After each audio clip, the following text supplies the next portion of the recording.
আসসালামু আলাইকুম ওয়া রাহমাতুল্লাহ।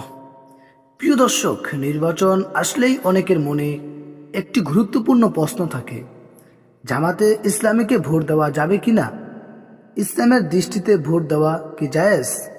আজকের ভিডিওতে কোনো দলীয় প্রচারণা নয়, বরং ইসলামের মূলনীতি অনুযায়ী বিষয়টি বুঝে নিব ইনশাআল্লাহ।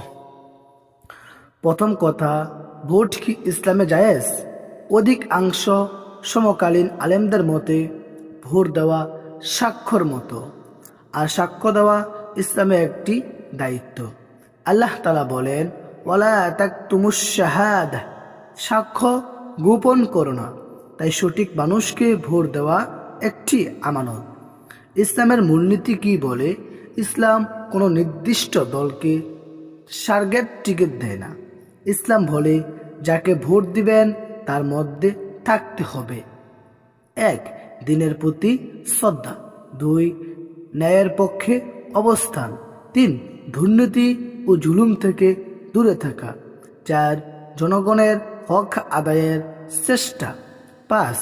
ইসলামের বিরুদ্ধে প্রকাশ্য অবস্থান না নেওয়া।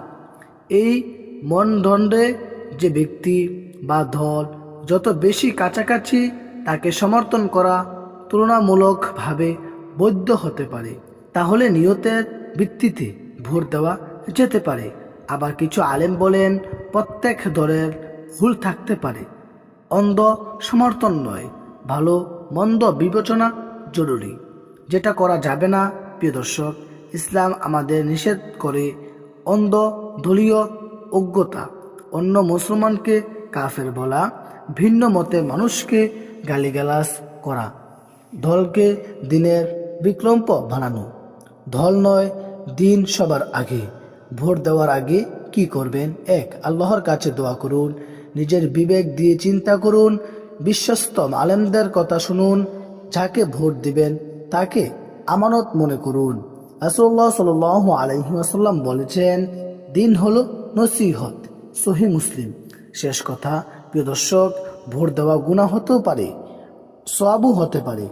সবকিছু নির্ভর করে নিয়ত, বিবেচনা, সততার উপর। আল্লাহ তাআলা সবাইকে সঠিক সিদ্ধান্ত নেওয়ার তৌফিক দান করুন, আমিন। ভিডিওটি উপকারী হলে লাইক দিন, শেয়ার করুন, চ্যানেলটি সাবস্ক্রাইব করুন। আল্লাহ হাফেজ।